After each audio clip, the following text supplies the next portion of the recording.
Well, hello and welcome to today's 2 p.m. Touchpoint. We're talking about guarding the city. Philippians 4:7 says, "And the peace of God, which surpasses all understanding, will guard your hearts and minds through Christ Jesus." Today's verse speaks of God's peace guarding our hearts and minds. And that phrase, will guard, is actually a military term meaning to keep watch over. The Philippian believers lived in basically a military base type of town where Roman soldiers were stationed to guard the interests of the empire in that part of the world. In the same way, God's peace guards us from anxiety and doubt and fear and distress.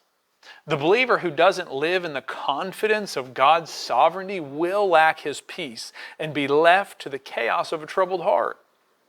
But our confident trust in the Lord will allow us to thank Him in the midst of trials because we have God's peace and duty to protect our hearts and minds.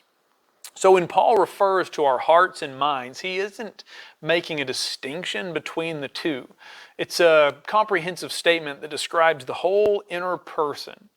Because of our union with Christ, He guards our entire being with His peace.